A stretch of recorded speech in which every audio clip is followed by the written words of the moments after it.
noite! Hoje é dia 19 de julho de 2018. Eu sou a Luana e esse é o programa Saúde Ativa no portal Cidade Ativa Online. Sejam todos muito bem-vindos e vamos começar prestando atenção no recadinho muito importante. Deixa aí os seus comentários, deixa as suas perguntas, que no programa da semana que vem, na próxima quinta-feira, às 19 horas, eu vou começar respondendo a sua pergunta sobre o nosso tema de hoje, que é resiliência e a saúde integral. O que é esse negócio? Que palavra esquisita é essa? O que é resiliência? Bom, a resiliência é um termo emprestado da física que classifica a capacidade de um material voltar ao seu estado normal depois de ser exposto a condições extremas de calor, pressão, frio, como vocês podem ver na imagem que está aí.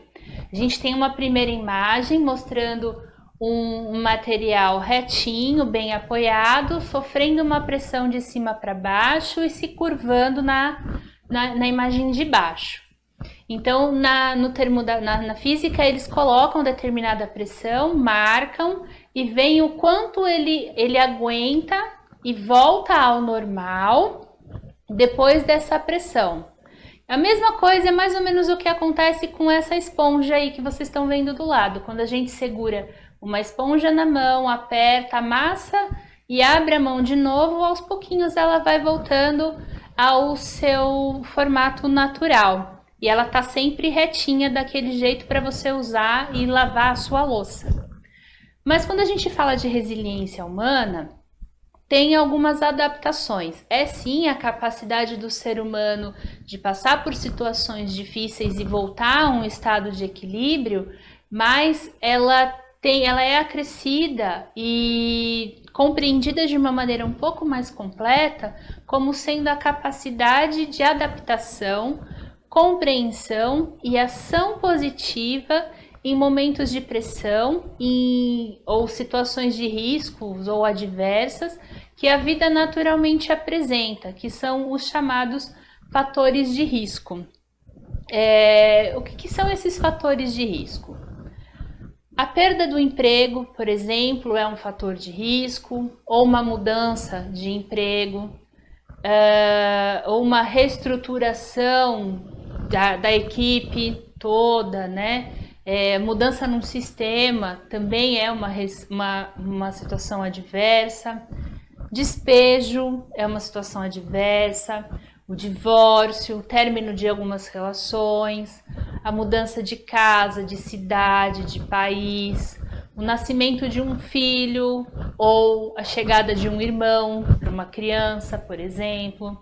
A realização de novos projetos, quando você chega em determinado momento da sua vida que você fala, nossa, eu acho que agora eu posso fazer a coisa de um jeito diferente. Então você começa a fazer um projeto novo. Aposentadoria e envelhecimento podem ser considerados fatores de riscos. Doença, uma doença grave, uma doença terminal, a morte também pode ser. Mas assim, qualquer mudança que a vida traz, ela pode ser considerada uma situação adversa.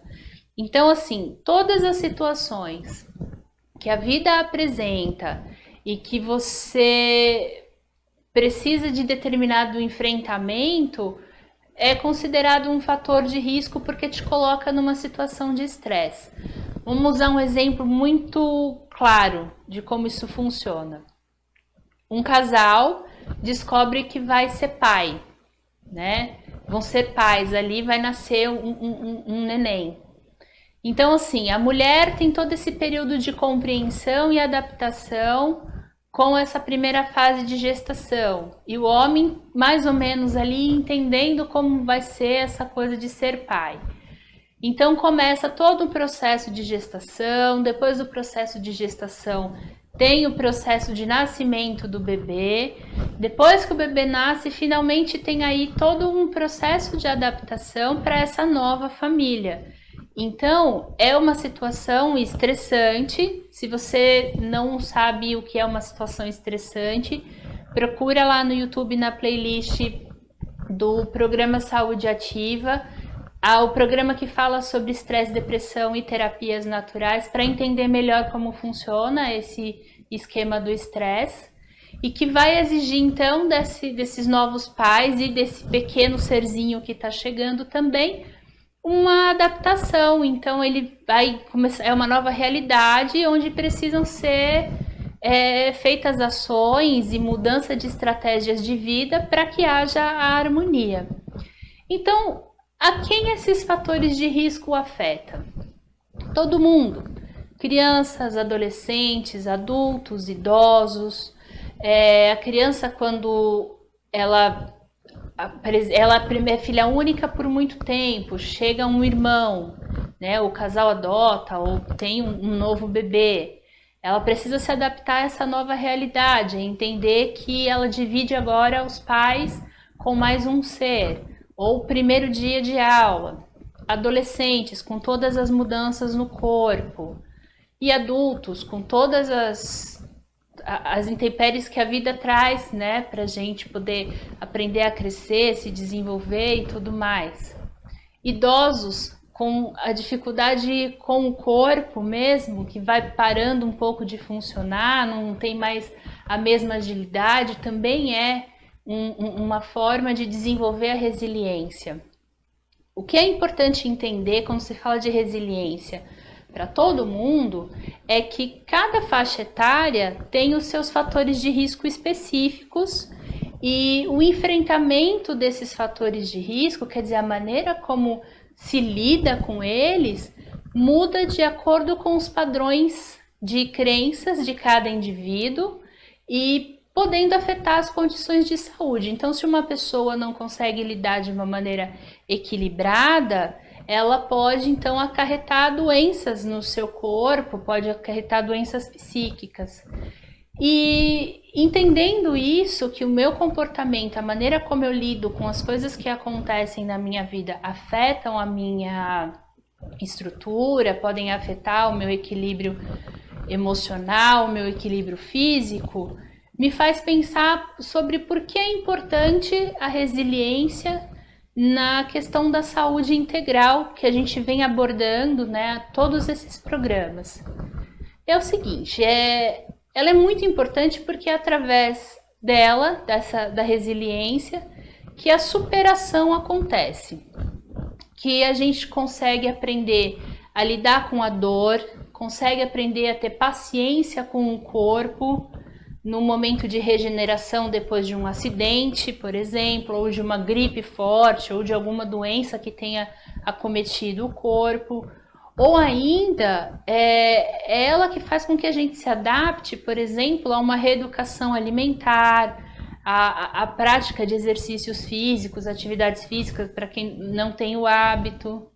É também através da resiliência que a gente aceita situações irreversíveis, como a morte de alguém querido. Então, alguém morreu, você não consegue ressuscitar essa pessoa. Então, a gente passa a entender de uma maneira equilibrada que existe ali uma saudade, então a gente vive esse luto, né, desse distanciamento, compreende que a nossa vida continua, que nós temos coisas a realizar, continuar vivendo, coisas a cuidar, de uma maneira saudável. Então você não nega a dor, você não nega a tristeza, você não nega a saudade, mas você entende que aquela situação é daquela forma e que você não pode reverter isso. Mas você compreende que você tem como cuidar dos seus sentimentos e das suas sensações para que não haja, por exemplo, uma depressão ou comece a ter uma dependência em vícios, dependência química, jogo, qualquer outra coisa. Então você passa pela situação, você compreende toda a situação, mas se mantém ali equilibrado com a saúde no lugar, sem grandes exageros. Então uma pessoa resiliente, ela aceita a situação, as emoções que essa situação traz, os sentimentos que essa situação acarreta, mas ela dá para essa situação o tamanho que ela tem. Ela nem diminui, mas também não aumenta, né? Ela dá exatamente o valor que aquela situação tem, porque ela entende que todas as situações adversas são oportunidades de aprendizado e, desse modo, ela busca alternativas para superar.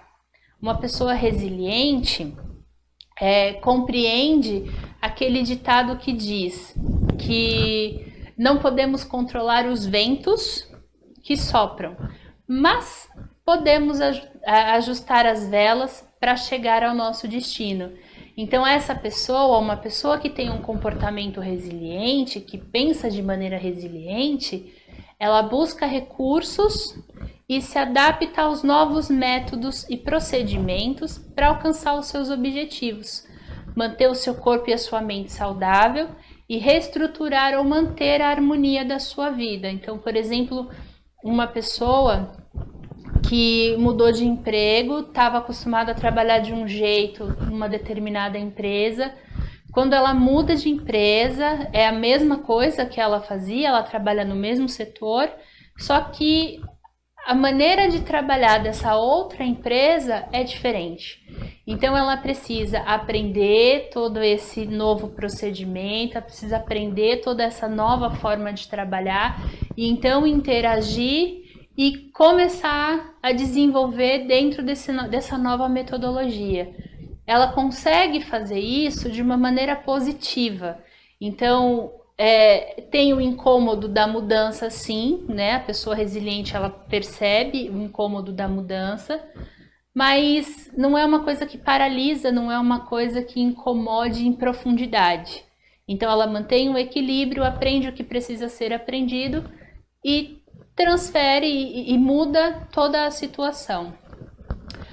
A resiliência ela pode ser inata, então a pessoa pode nascer com a capacidade resiliente bem desenvolvida, mas ela também pode ser adquirida e desenvolvida através de um trabalho de mudanças de paradigmas e padrões mentais. Então uma pessoa que reage sempre da mesma forma a determinadas situações, ela pode aprender a reagir de uma maneira diferente. Por exemplo, uma pessoa que se depara com um leão novo, faminto, com aquela boca cheia de dente e reage correndo dele, o cérebro vai ter essa reação registrada. Então, para ele vai funcionar assim: leão igual a correr, certo? Se essa pessoa se depara com um leão que é banguela, com um leão que não tá com fome e que é um velhinho, certo? Tá lá no fim da vidinha dele, o cérebro vai responder da mesma forma. Ele vai olhar e vai falar: leão, perigo, correr. Uma pessoa resiliente vai olhar e falar: leão.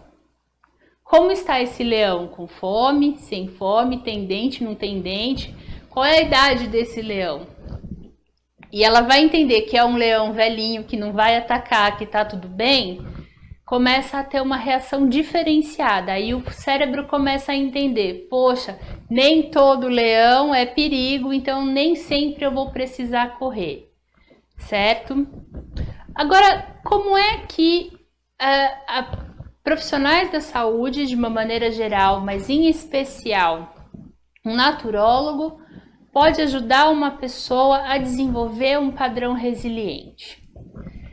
Tudo baseado na compreensão e na atuação em saúde integral, que, segundo a Organização Mundial da Saúde, é o bem-estar físico, mental, emocional, social e espiritual da pessoa, onde a ação vai acontecer no indivíduo, não na doença.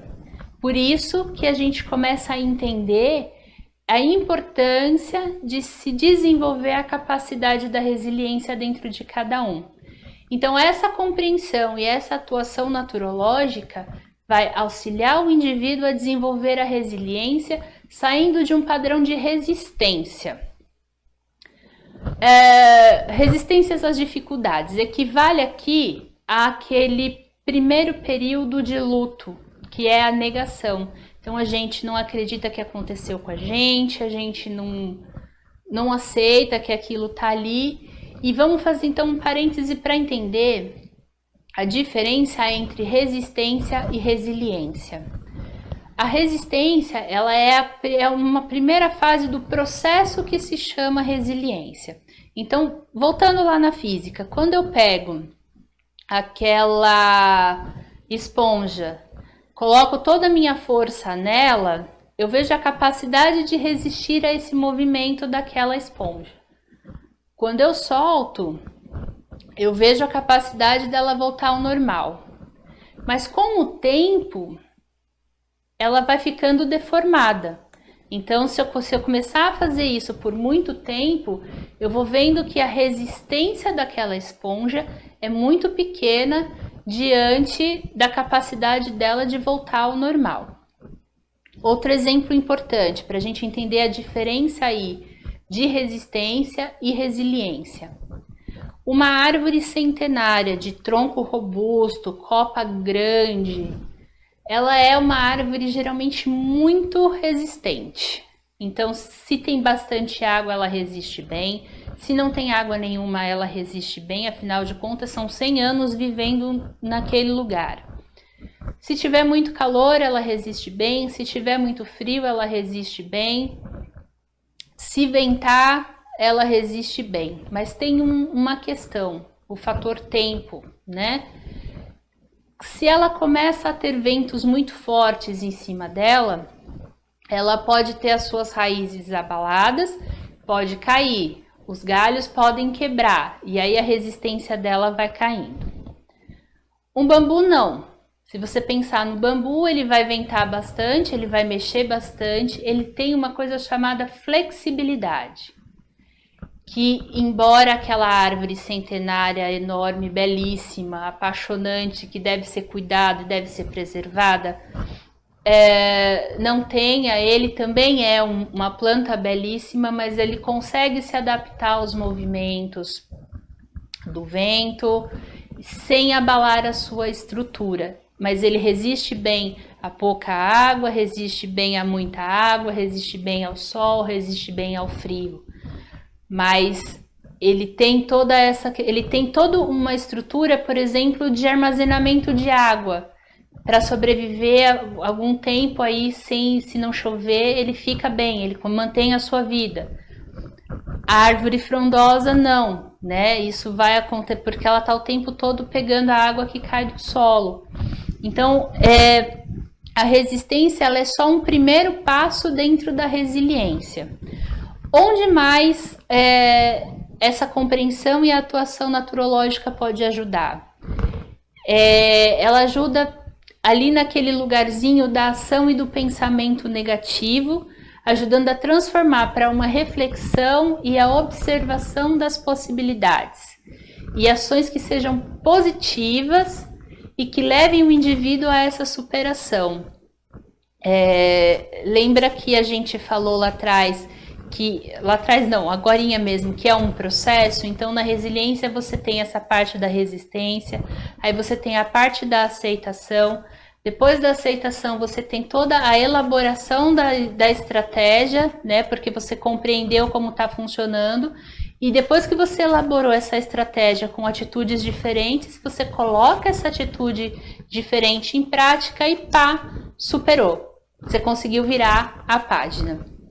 E é assim que vai funcionando quando você consegue transformar uma ação e um pensamento negativo em reflexão, observação de possibilidades e ações positivas. E como é que um naturólogo faz isso? Através das terapias naturais, através de atividades não convencionais, que proporcionam relaxamento físico e mental. Aqui a gente já citou algumas, como a massagem, como a arte-terapia, como o floral, aromaterapia, reflexologia. Proporcionam também o alívio da dor emocional e da dor física e incentiva a prática do autocuidado, que auxilia a reestruturação do ser. Então, além de ajudar a dar esse suporte para olhar as coisas de uma outra maneira e entrar no processo da resiliência, o naturólogo ainda ensina práticas para que a pessoa faça na casa dela, no seu dia a dia, quando não estiver em consulta, quando não estiver em atendimento, para aí então deixar sempre ativo esse processo resiliente. Mas, em outras palavras, a naturologia ajuda a pessoa a ser como o bambu, que a gente acabou de ver o exemplo diante de uma árvore centenária. Mas por que a gente cita o bambu? Porque a semente dele, depois que é plantada, leva 5 anos. 5 anos aprofundando as raízes, espalhando. Então ela vai para o fundo e para os lados, para então fazer surgir um primeiro brotinho. 5 anos para ter um brotinho. E depois, questão de meses, ele consegue alcançar 10, 12 metros de altura.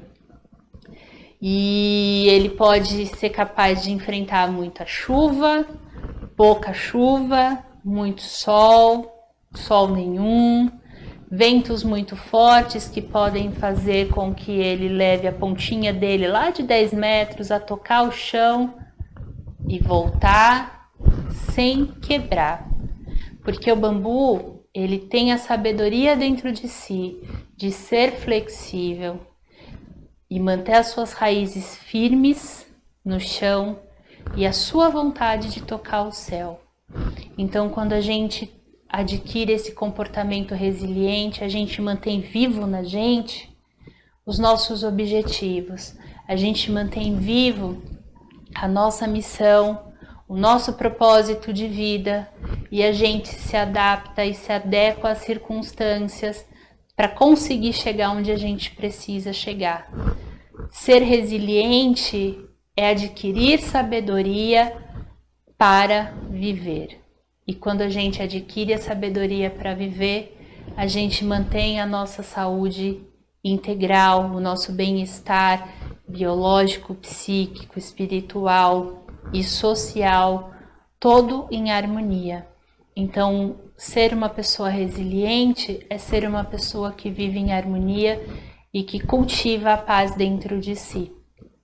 Então, que você possa, se você está num momento muito difícil, onde sozinho você não consegue buscar as suas soluções, olhar para você, procure um profissional, procure um naturólogo, procure um psicólogo, terapeuta ocupacional, um terapeuta floral.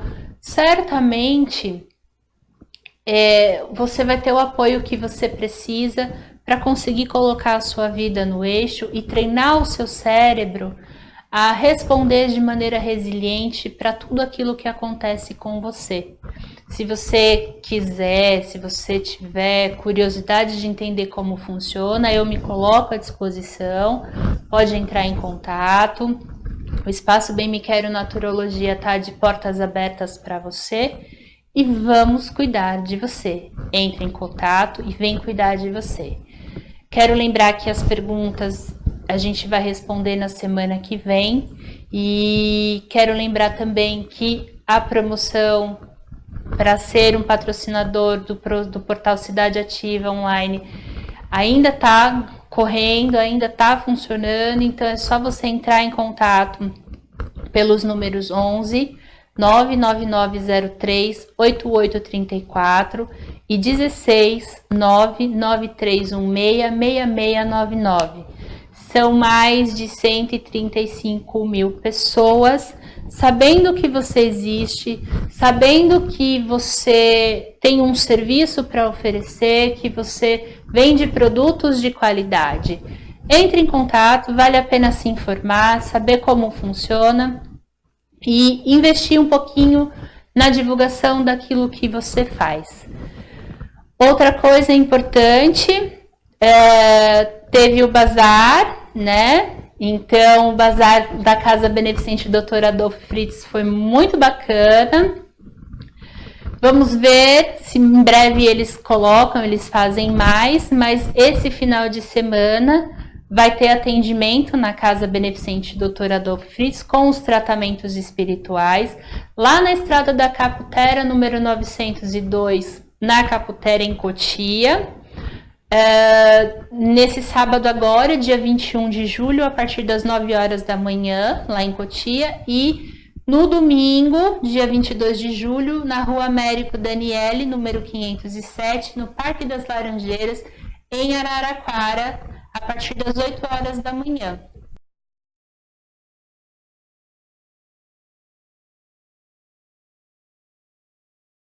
Continuem aí com Pontinho Gourmet, com uma receita da Pontinha. Eu quero agradecer imensamente a presença de todos, a participação de todos. Muito, muito, muito obrigada e até a próxima quinta. Música